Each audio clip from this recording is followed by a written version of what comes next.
자, 그럼 알레르기부터 복습해 보도록 하겠습니다. 면역 관련 질환의 알레르기, 그 다음에 자가 면역 질환, 그 다음에 면역 결핍을 배우고 있었어요. 자, 알레르기 무엇이냐면 대부분의 사람들에게는 문제를 일으키지 않지만 특정 사람한테는 면역계가 과도하게 반응하는 항원으로 작용을 할 수가 있습니다. 그래가지고 면역계가 과민하게 반응해서 두드러기, 가려움, 콧물 등 불필요한 면역 반응을 나타내는 게 바로 알레르기였어요. 자, 알레르기를 일으킨 항원이 처음 들어오게 됩니다. 그러면은 또 인식하고 먹고 표지하고 보조 T 림프가 쭈르륵 해가지고 이제 형제세포에서 항체가 만들어지게 돼요. 됐나요? 자, 그럼 이 항체가 어디에 꽂히냐면 비만세포한테 꽂힙니다. 우리가 항체의 구조, Y자 구조에서 항원과 결합하는 부위는 여기 짧은 부위였고 이 긴 쪽이랑 결합하기 때문에 항원 항체 반응이라고 얘기하지 않아요. 알겠죠? 자, 그럼 이런 상태였다가 두 번째 똑같은 알레르기 항원이 들어오게 되면은 여기 항원이 결합할 수 있는 이 항체 부위에 결합하게 됩니다. 그러면 이 항원과 항체가 결합하는 반응에 의해 가지고 비만세포 안에 있었던 뭐가 방출이 돼요? 히스타민이 방출이 되게 됩니다. 그래서 이러한 알레르기 반응이 일어나게 되는 거예요. 알겠나요? 자, 그럼 자가면역 질환 보도록 할게요. 자가면역 질환은 우리 몸의 면역계가 우리 몸의 세포를 잘못 인지해가지고 공격하는 겁니다. 그래서 면역계가 자기 몸을 구성하는 세포나 조직을 항원으로 인식해서 공격함으로써 질병이 발생하게 되는 거예요. 자, 1형 당뇨병 뭐가 안 되는 거야? 인슐린 분비가 안 되는 겁니다. 뭐 유전적 원인도 여러 가지가 있겠지만 여기에서는 예를 들어서 세포독성 T 림프구가 이자 베타 세포를 파괴하는 경우에도 마찬가지로 인슐린이 분비가 안 되겠죠. 그래서 이런 경우에도 1형 당뇨병이 걸릴 수 있다라는 얘기입니다. 얘의 원인이 다 얘가 아니라 요것의 원인이 될 수 있다는 뜻이에요. 알겠죠? 자, 류마티스 관절염은 항체가 관절을 싸고 있는 관절막을 공격해서 나타나는 질병이고, 홍반성 루푸스는 여러 가지 전신에서 발생하는 염증 반응을 얘기를 합니다. 자, 이제 면역 결핍에 대해서 한번 알아보도록 할게요. 자, 에이즈입니다. 에이즈는 질병 명칭이고 에이즈를 일으키는 바이러스 이름이 뭐예요? HIV입니다. HIV에 감염이 됐다 하더라도 모두 다 에이즈에 걸리는 건 아니에요. 알겠죠? 자, HIV 처음에는 들어와가지고 증식을 합니다. 그렇지만 감소를 하죠. 왜냐하면 이때는 우리 몸의 면역 체계가 정상적이기 때문입니다. 알겠나요? 자, 그런데 얘가 어디에 숨어 있냐면 보조 T 림프구에 숨어 있다가 잠복기가 끝나게 되면 보조 T 림프구 안에 증식을 해서 뚫고 나옵니다. 그럼 보조 T 림프구가 죽겠어요, 안 죽겠어요? 죽지. 그래가지고 HIV가 증가함에 따라서 보조 T 림프구가 감소하게 됩니다. 보조 T 림프구 뭐의 시작을 일으킨 애였지? 그치, 특이적 방어작용을 시작하기 위해서는 얘가 필요했어요. 그럼 얘가 없어져. 그럼 특이적 방어작용이 일어나요, 안 일어나요? 거의 안 일어나기 때문에 작은 질병으로도 죽을 수 있는 게 바로 에이즈입니다. 됐나요? 자, 그럼 요 그래프 한번 보도록 할게요. 면역 결핍에 따른 세균수 그래프인데 어떤 쥐에다가 세균을 주입을 합니다. 그런데 그 쥐가 정상이고 그 다음에 특이적 방어작용이 결핍이 된 쥐가 있고 그 다음에 비특이적 방어작용이 결핍이 된 애가 있어요. 예를 들어서 얘는 보조 T 림프구가 없는 애고 얘는 대식세포가 없는 애입니다. 알겠나요? 자, 그러면 대식세포가 없어요. 그러면 비특이적 방어작용이 일어나 안 일어나? 대식세포가 없기 때문에 식균작용이 안 일어나지? 식균작용이 안 일어나니까 얘가 먹어가지고 표지해가지고 보조 T 림프구가 인지를 할 수 있어요? 없어요? 없지. 그러면 식균작용도 안 일어나게 되고 특이적 방어작용도 안 일어나게 됩니다. 됐나요? 자, 그래서 얘는 둘 다 결핍이 된 거고. 자, 그럼 얘 같은 경우에는 둘 다 결핍이 됐다는 얘기보다는 둘 다 일어나지 않는 거고, 그 다음 얘 같은 경우에는 대식세포는 멀쩡하죠? 그렇지만 보조 T 림프구가 결핍이 됐기 때문에 비특이적 방어작용이 특이적 방어작용이 안 일어나겠지. 그래서 얘보다는 지금 대식세포가 식균작용을 하고 있으니까 세균의 숫자를 감소시킬 수 있어요. 그렇지만 정상에 비해서는 보조 T 림프구가 없기 때문에 특이적 방어작용이 일어나지 않아가지고 얘보다는 세균수가 많게 유지가 됩니다. 알겠나요? 자, 그러면 이제 우리 본격적으로 혈액형에 대해서 한번 알아보도록 하겠습니다. 혈액형을 항원 항체 반응 배운 뒤에 우리가 학습하는 이유는 우리가 혈액형을 판정할 때 항원 항체 반응을 이용하기 때문이에요. 알겠죠? 자, 그럼 혈액형이 뭐야? 뭐 혈액의 종류를 좀 구분한 거겠지? 혈액형 여러분들이 아는 거 뭐 있어요? A, B, O. 그건 ABO식 혈액형이고 그 다음에 또 그치, RH 플러스랑 RH 마이너스가 있겠죠. 우리가 흔히 알고 있는 건 이 두 가지인 경우고 사실은 더 많은 혈액형의 종류가 있긴 합니다. 뭐 N형 뭐 이런 것도 있어요. 알겠죠? 자, 그런데 이 두 가지를 배우는 이유는 아마도 수혈할 때 이 두 가지를 ABO식 혈액형이랑 RH식 혈액형을 꼭 따져줘야 하기 때문인 것 같아요. 알겠나요? 자, 그러면 일단 ABO식 혈액형에 대해서 한번 알아보도록 하겠습니다. 자, A형은 무엇이냐면 A를 가지고 있기 때문인 거고 B형은 B를 가지고 있기 때문인 거고 AB형은 A랑 B를 가지고 있는 거예요. O형은 A도 없고 B도 없는 건데 그 A와 B의 정체가 무엇인지 한번 보도록 하겠습니다. 자, 적혈구 세포죠. 그럼 세포막에는 수많은 물질들이 붙어 있어요. 맞죠? 자, 그 중에 특정 당 성분이 있습니다. 특정 당 성분이 있으면 그런 것들을 A라고 우리가 지칭을 해준 거예요. 알겠지? 그러니까 우리가 A형이라고 하는 것은 무엇이냐면 우리가 A라고 표현한 당이 있으면 얘를 A형이라고 표현해준다는 얘기예요. 이거 이해됐니? 적혈구 세포막에는 단백질도 있고 당도 붙어 있는데 특정 당을 우리가 그냥 A라고 이름을 붙였고 걔가 있으면 A를 가지고 있다라고 표현해줍니다. 됐나요? 됐니? 자, 그 다음에 B는 무엇이냐면 또 B라는 당이 있어요. 요 당이 있으면 B형이라고 얘기를 해줍니다. 됐나요? 자, 그런데 둘 다 있는 경우가 있어요. A라는 당도 있고 B라는 당이 있습니다. 얘는 둘 다 가지고 있으니까 A, B형이라고 표현해준 거예요. 자, 그 다음에 둘 다 없으면 O형이라고 얘기를 해준 겁니다. 혈액형의 정체 알겠어요? 그래서 적혈구 세포막에 어떤 종류의 당이 있느냐에 따라서 구분한 게 혈액형이에요. 알겠나요? 그럼 성격이랑 관련이 있겠어 없겠어? 당 쪼가리 하나가 우리 성격을 결정할 수는 없겠죠. 자, 다시 정리하면 얘를 이제 이름 뭐라고 붙이냐면은 응집원 A라고 할 겁니다. 알겠죠? 이름을 한 번씩 들어주세요. 응집원 A만 있으면 A형이라고 합니다. 그 다음에 응집원 B만 있으면 B형이라고 하고 응집원 A랑 B가 둘 다 동시에 있으면 A, B형이라고 하고 응집원 A도 없고 응집원 B도 없으면 뭐라 그러냐면 O형이라고 합니다. 됐나요? 자, 그러면 한번 예를 들어서 자, A형이랑 B형이랑 서로 다른 사람이겠죠? 자, 그런데 A형에 있는 적혈구를 B형인 사람한테 넣어줬어.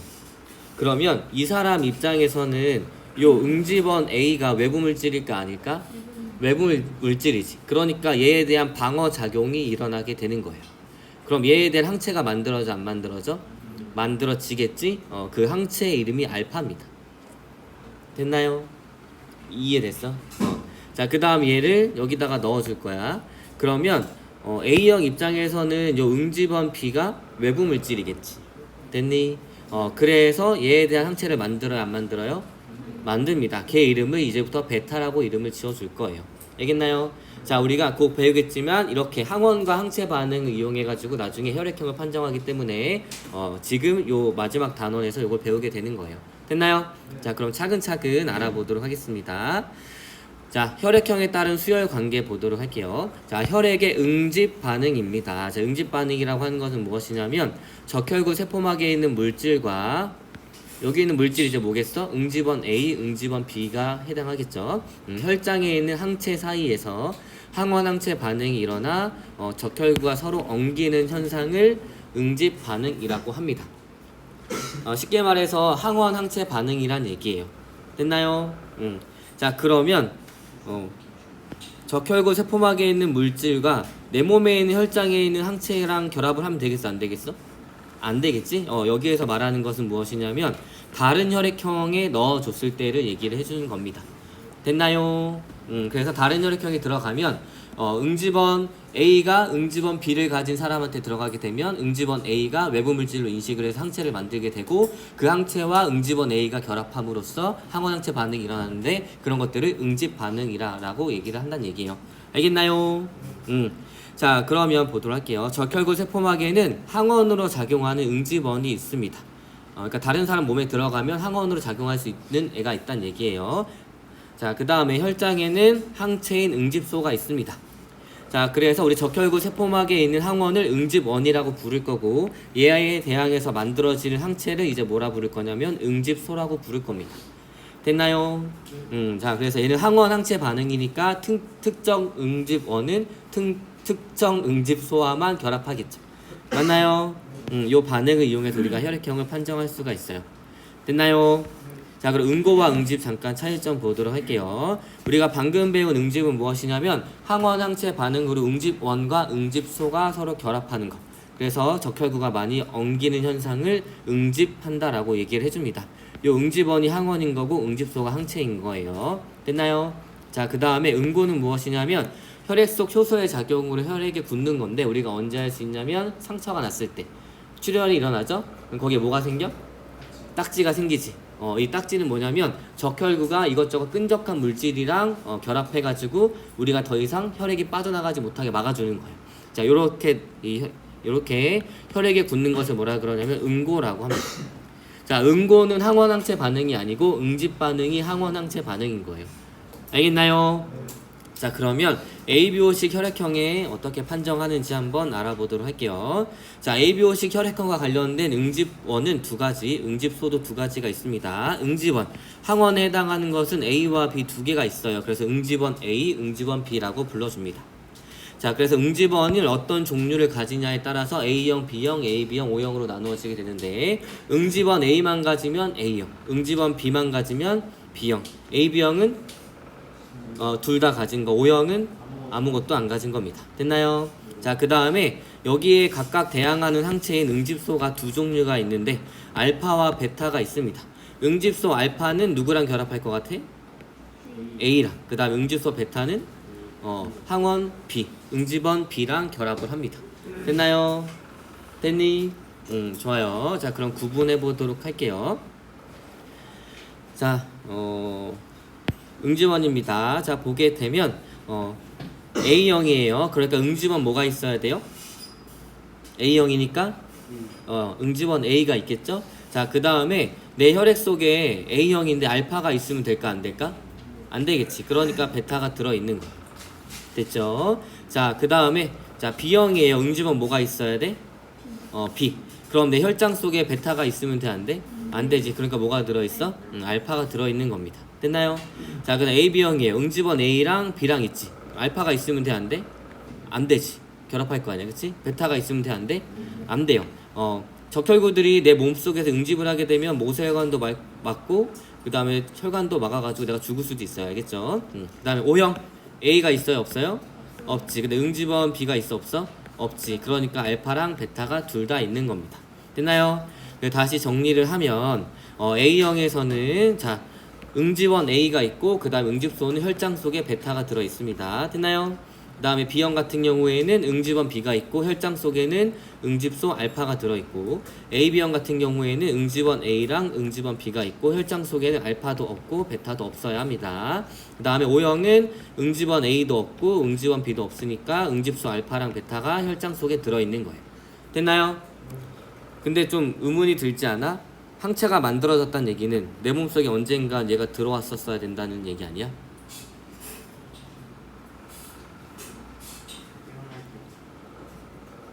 어떻게 생각해? 근데 우리는 그냥 무조건 얘가 다 들어있어요. 자, 아까 선생님이 요 응집원 A와 응집원 B의 정체가 뭐라 그랬지? 당이라 그랬지. 여러분도 어렸을 때 막 바닥을 쓸고 막 입에 다 이것저것 가져가고 막 그랬죠? 그런데 이 당이 굉장히 흔하기 때문에 그게 우연치 않게 우리 입으로 들어와가지고 항원으로 작용해서 우리한테는 이미 응집소 알파랑 응집소 베타가 이렇게 들어있게 되는 거예요. 아예 없는 사람이 있어. 선생님 생각에는 아예 무균 상태에서 키우면 그렇게 될 것 같은데 사람 갖다 실험할 수는 없으니까 함부로 막 얘기를 못하겠네. 아무튼 됐나요? 자, 그래서 방금 한 얘기 잊어버리고 여기서부터 시작하면 돼요. 그렇죠? A형에는 응집원 A와 응집소 베타가 있다. B형에는 응집원 B랑 응집소 알파가 있다. 그 다음에 AB형에는 응집원 AB와 그 다음 응집소는 없다. 그 다음에 O형에는 응집원 A, 응집원 B가 없고 응집소 알파랑 베타가 있다. 여기서부터 모든 게 시작이 되면 됩니다. 알겠나요? 자, 그럼 혈액형은 어떻게 판정하는지 한번 보도록 하겠습니다. 자, 혈액의 응집 원리를 이용해서 판정을 합니다. 그래서 항 A 혈청과 항 B 혈청을 혈액과 반응시켜서 판정을 하는데, 자, 볼게요. 항 A 혈청입니다. 응집원 A에 대항하는 거예요. 그럼 여기에는 응집소 알파가 있겠어? 베타가 있겠어? 알파가 있는 거예요. 혈청에는 항체가 들어있다 그랬지? 혈청이랑 항체랑 이니셜 똑같지? 그러니까 기억해주면 되는데, 자, 항 A 혈청이니까 응집원 A에 대항하는 거니까 여기에는 응집소 알파가 들어있는 겁니다. 됐죠? 자, 다음에 항 B 혈청에는 뭐가 들어있겠어? 베타가 들어있겠지? 자, 근데 요거 알파 어떤 혈액형이 가지고 있었어요? A형, B형 중에. 그치? 그래서 각각 어떤 용어도 나오냐면 B형이 가지고 있는 표준 혈청이다 해가지고 표준 B혈청이라는 말도 쓸 때가 있습니다. 됐나요? 자, 항 A 혈청은 A에 대항하니까 알파가 있어야 되는데 이 알파는 누가 가지고 있냐면 B형이 가지고 있으니까 B형이 가지고 있는 표준 혈청이다라고 할 수도 있어요. 알겠나요? 자, 그래서 얘는 응집소 알파를 가지고 있습니다. 그럼 항 B 혈청에는 B에 대항하는 거니까 뭐가 있어야 돼? 뭐가 있어야 돼? 베타가 있어야 합니다. 됐나요?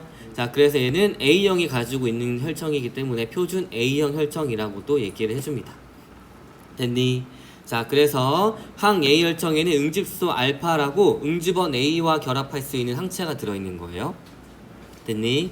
자, 그 다음에 항 B 혈청에는 응집소 베타라고 해가지고 응집원 B랑 결합할 수 있는 항체가 들어있는 겁니다. 됐나요? 자, 얘를 이용해서 판정을 할 건데 만약에 응집소 알파랑 응집원 A가 만나게 되면 응집 반응이 일어나 안 일어나? 일어나겠지. 항원과 항체가 결합한다는 얘기예요. 맞죠? 자, 그 다음에 응집원 B와 응집소 베타가 만나게 되면 항원 항체 반응이 일어나서 서로 붙겠지? 그래서 응집이 된다라고 표현을 해줍니다. 됐어요? 자, 우리 이제 혈액형을 판정을 해볼 거예요. 자, 미지의 혈액형입니다. 자, 그런데 미지의 혈액형을 항 A 혈청과 항 B 혈청이랑 각각 섞어봤어요. 됐죠? 자, 그랬더니 항 A 혈청과 만난 요 혈액은 응집이 일어나가지고 자, 이 적혈구가 뭉쳐가지고 이렇게 이제 군데군데 이렇게 뭉쳐 있습니다. 자, 그러면 얘는 응집 반응이 일어났으니까 응집소 알파랑 결합할 수 있는 뭐가 있는 거야? 그치, 응집원 A가 있다는 얘기예요. 됐나요? 자, 그런데 응집소 베타랑 결합시켜 왔어. 그랬더니 응집 반응이 안 일어났어요. 그러면 응집원 B가 있다는 얘기 없다는 얘기야? 없지. 그래서 얘를 A형이라고 판정을 해주는 거예요. 됐나요? 자, 그러면 얘 한번 볼게요. 응집소 알파랑 결합을 안 해서 응집 반응이 안 일어났어. 그러니까 응집원 A가 있는 거야, 없는 거야? 없어요. 자, 그런데 응집소 베타를 넣었더니 응집 반응이 일어났어.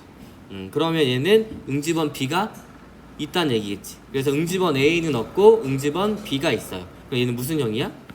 B형이라고 판단해 주는 겁니다. 자, 그런데 항 A 혈청과 항 B 혈청에 둘 다 응집 반응이 일어났어요. 그러면 응집원 A도 있고 응집원 B도 있으니까 AB형이라고 판정을 해주는 겁니다. 자, 그런데 항 A 혈청에도 응집 반응이 안 일어났고 항 B 혈청에도 응집 반응이 안 일어났어요. 그럼 응집원 A가 있다는 얘기 없다는 얘기야? 없고 그 다음에 응집원 B도 없고 그러니까 무슨 형? O형이라고 판정을 해주는 겁니다. 됐나요? 자, 그래서 만약에 응집과 응집 안 된 것을 그림으로 표현할 때 이 두 가지를 보통 많이 표현하니까 얘가 응집이 일어난 거고 얘가 응집이 일어나지 않은 거다라고 기억을 해주면 될 것 같습니다. 됐나요? 자, 그래서 혈액형 어떻게 판정하는지 알겠죠? 그래서 아마 다음 주 정도에 혈액형 판정을 직접 가서 해볼 겁니다. 그리고 선생님이 혹시나 또 그때 안 나오는 학생들이 있을 것 같아가지고 방금 영상을 또 찍고 왔어요. 내피를 뽑는 장면을. 알겠지? 나중에 올려주도록 할게요. 자, 그러면 이제 수열 관계에 대해서 한번 알아보도록 하겠습니다. 자, 수열 관계 기본적으로 같은 혈액형인 경우에만 수열을 합니다. 그런데 너무 같은 혈액형이 없는 경우에는 서로 다른 혈액형을 일부 넣어줄 때가 있는데 그게 가능한 이유를 한번 알아보도록 할 거예요. 자, 기본적으로 수열은 같은 혈액형 경우에 하나며 혈액을 주는 쪽의 응집원과 받는 쪽의 응집소 사이에 응집 반응이 나타나지 않으면 서로 다른 혈액형이라도 소량 수열이 가능합니다. 자, 일단은 다량 수열이 원칙인 거예요.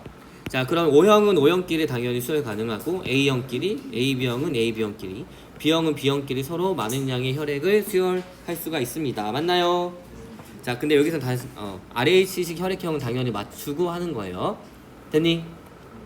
자, 그러면 A형에 들어있는 응집소를 보자. A형 어떤 응집소가 들어있죠? 베타가 들어있겠지?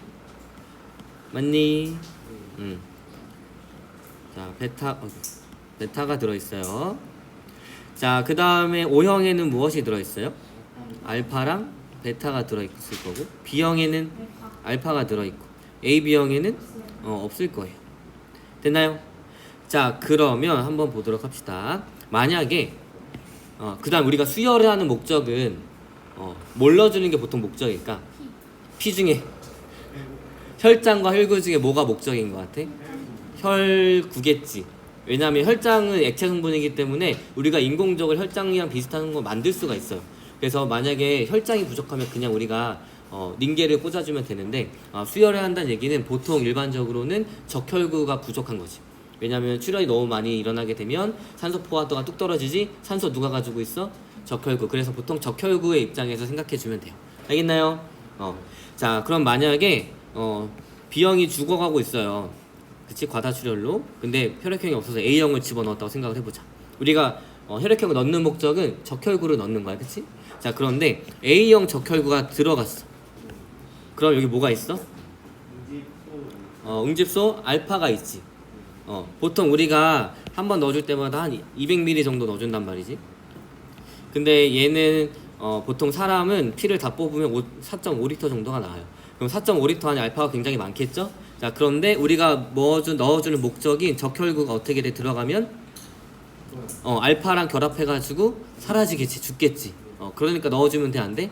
안 돼요. 얘가 들어갔을 때 알파랑 응집 반응이 일어납니다. 왜냐면 적혈구는 적게 들어가는데 이 알파가 굉장히 많아가지고 응집 반응이 굉장히 많이 잘 일어나요. 그럼 얘가 우리 몸의 혈관을 막아가지고 죽을 수도 있는 거야. 됐나요? 자, 그래서 A형과 B형은 절대 넣어주면 안 됩니다. 자, B형도 마찬가지겠지. B형에 적혈구를 넣어줬어. 그럼 이 베타가 굉장히 많겠죠? 그러면 들어간 이 B형의 적혈구를 베타가 다 공격한다는 얘기지. 그러면 이 적혈구가 다 파괴가 되겠지. 그리고 응집 반응이 일어나면서 우리 혈관을 막겠죠. 그러니까 B형을 A형한테 넣어줄 수 있어? 없어? 없습니다. 됐나요? 자, 그러면 얘를 여기다 넣어주면 어떻게 돼? 알파가 있지. 같은 이유로 A형인 혈액을 B형인 사람한테 넣어주면 안 돼요. 자, B형도 마찬가지겠지. 베타가 있으니까. 됐니? 자, 그런데 요 얇은 화살표 방향으로는 일부는 가능합니다. 왜냐면 목적은 뭐냐면 적혈구를 넣어주는 게 목적이에요. 됐죠? 자, 적혈구를 넣어줬어요. 여기 알파가 있어요? 없어요? 없으니까 얘가 응집이 돼? 안 돼? 안 됩니다. 맞죠? 그 다음에 B형도 넣어줬어요. 베타가 있어요? 없어요? 없죠. 그러니까 얘가 응집이 돼? 안 돼? 안 됩니다. 됐나요? 자, O형 아무것도 없지? 그러니까 당연히 응집이 안 됩니다. 자, 그래서 AB형은 다 받을 수만 있고 그 다음에 O형은 다 줄 수만 있다는 얘기예요. 됐나요? 자, 그 다음 O형을 또 A형한테 넣어줘도 여기는 응집 뭐가 없어? 응집원 B가 없으니까 얘랑 반응을 하지 않아요. 맞죠? 그 다음 여기도 응집원 A가 O형한테 없으니까 반응을 하지 않습니다. 자, 그래서 요 방향으로는 소량 수혈이 가능하다라는 얘기입니다. 알겠나요? 근데 요거는 걱정이 안 돼. 혈장 들어가면 베타가 들어갈 거 아니에요. 그러면 얘랑 만나면 결합할까 안 할까? 응집원 B가 있잖아. 베타가 들어가네? 결합해 안 해? 얘는 항원항체 반응인데?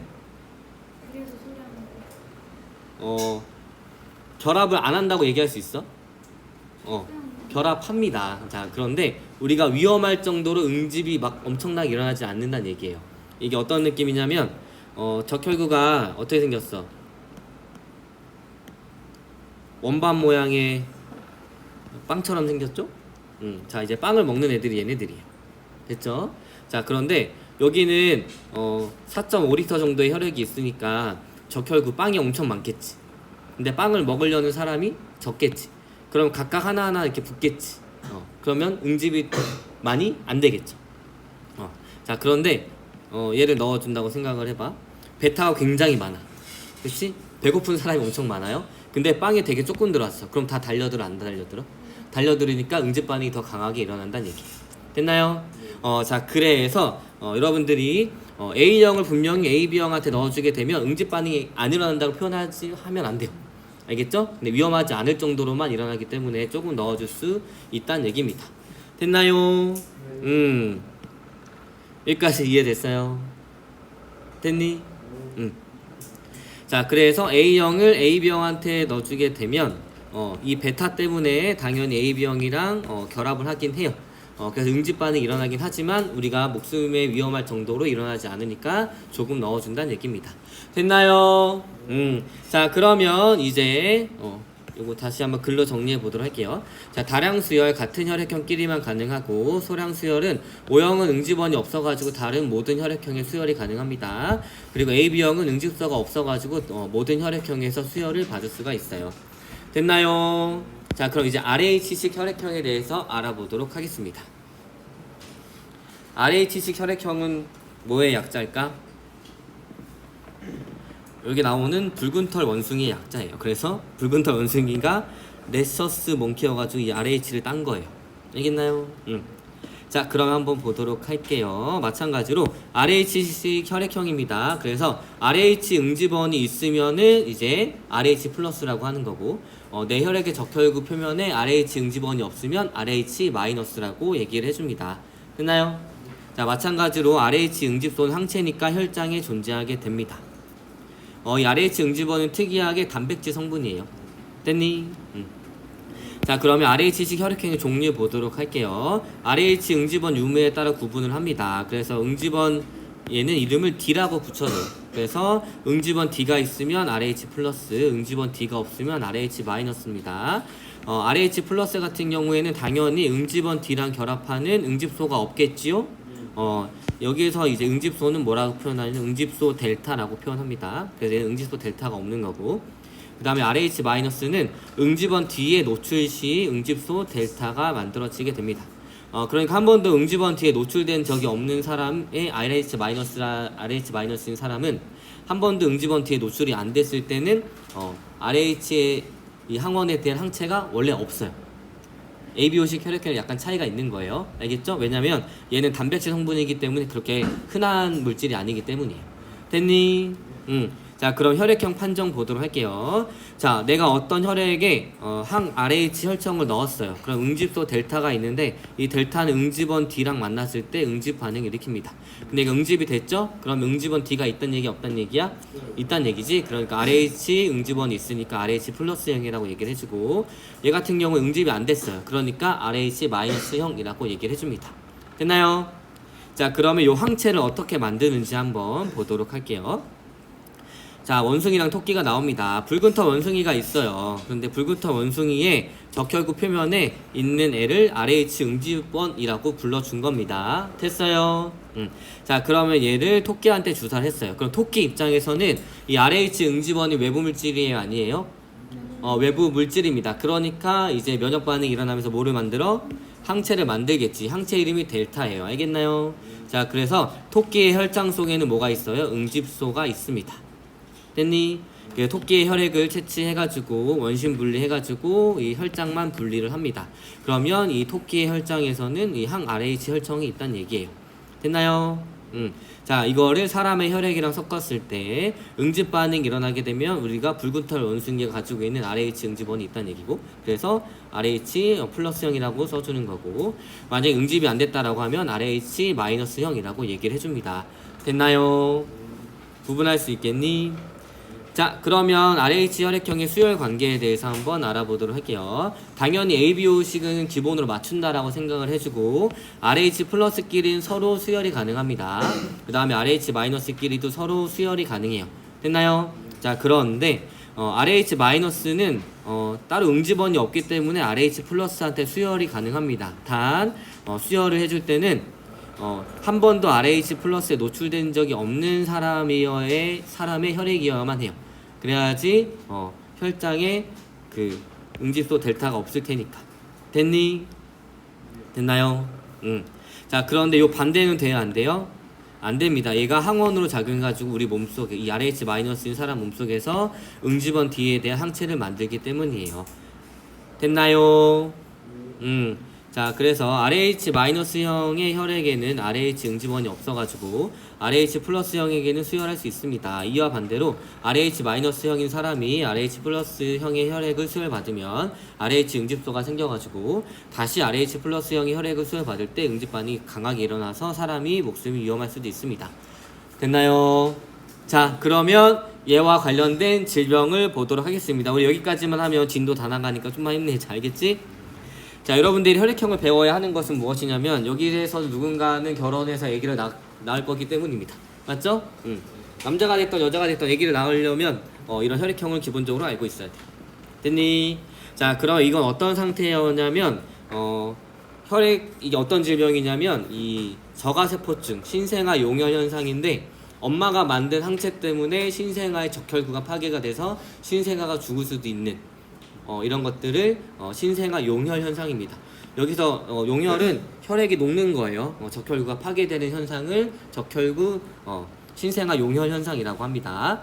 왜 일어나는지 한번 보도록 할게요. 우리 엄마랑 당연히 자녀랑 혈액형이 다를 수가 있겠지? 자, 엄마는 RH-형이에요. 그런데 임신한 태아가 RH+형입니다. 그런데 이제 엄마랑 이 모체 사이에서 영양소랑 산소를 이렇게 이동시켜 주는 게 태반이지. 요 태반의 특징은 적혈구는 통과시키지 않아요. 그러니까 태아가 가지고 있는 RH+가 임신 중에는 엄마 몸속에 들어가 안 들어가? 안 들어갑니다. 근데 언제 들어갈 수 있냐면 출산할 때 태반이 뜯어지면서 태아의 혈액이 엄마로 들어갈 수가 있어요. 엄마 입장에서는 RH+ 응집원이 들어온 거지. RH 응집원이 들어온 거지. 외부 물질이지. 그러니까 기억세포가 만들어졌겠지? 그런데 문제는 이제 둘째를 임신했을 때예요. 자, 특징은 뭐냐면 요 RH에 대한 항체 있죠? 얘는 태반을 통과합니다. 이해됐니? 기억세포가 만들어져 있고 그 다음에 항체가 이렇게 돌아다니고 있는데 얘는 태반을 통과할 수가 있어요. 됐니? 그러면 엄마가 RH-인데 둘째가 또 RH+야. 그러면 요 태반을 통과하는 RH+에 대한 항체가 누굴 공격해? 태아의 적혈구를 공격해서 파괴를 시키는 거예요. 그럼 태아의 피가 사라지겠어? 안 사라지겠어? 사라져서 태아가 죽을 수도 있습니다. 됐나요? 자, 그러면 이를 예방하면 좋겠지. 자, 언제 예방할 수 있냐면 출산할 때 예방할 수 있는데 출산할 때 아기를 낳았어. 근데 낳기 전에 엄마 몸속에 일부러 이 응집소 델타라고 하는 RH 응집소를 엄청 넣어줘요. 그러면 어떤 일이 일어나냐면 태아가 이제 출산할 때 태아의 혈액이 엄마랑 섞일 때 이 엄마의 면역 체계가 인식하기 전에 외부에서 넣어준 이 RH 응집소가 RH+를 가지고 있는 적혈구를 다 죄다 없애버립니다. 그래서 우리 엄마의 몸의 면역계가 인지를 하지 못해요. 그래서 둘째를 낳을 때도 괜찮게 되는 거지. 됐니?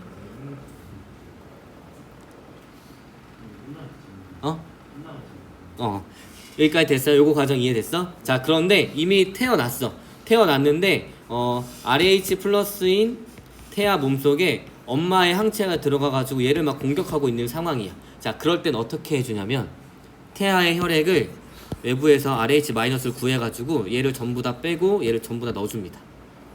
한번 RH-를 싹 다 교환해주는 거야. 그러니까 피를 넣어주면서 계속 빼주는 거지. 이해됐니? 자, 그러면 뭐가 빠지겠어? 여기에 있던 혈장 속에 있던 항체가 다 빠지겠지. 그 다음에 RH-를 넣어줘도 얘는 어차피 항원이 없으니까 이 신생아가 외부 물질을 인식을 안 하겠지. 자, 그럼 나중에 얘를 넣어주게 되면 RH- 순간 됐다가 시간이 좀 더 지나면서 본래 혈액형을 찾아가게 됩니다. 이런 식으로 실제로 치료가 이루어지고 있어요. 알겠나요? 봐봐. 그러면 우리는 ABO식 혈액형이 엄마랑 당연히 뭐 뱃속에 있는 애기랑 다를 때가 있잖아. 그치? 근데 그때는 왜 용혈 현상이 안 일어날까? 왜 안 일어나냐면 이 RH 응집소 같은 경우에는 태반을 통과할 수 있는데 우리 응집소 알파랑 응집소 베타는 태반을 통과할 수 없기 때문에 ABO식 혈액형이 달라도 출산할 때 큰 문제가 없는 거예요. 인체는 참 신비하죠. 자, 그래서 우리 진도를 다 나갔습니다. 고생했어요.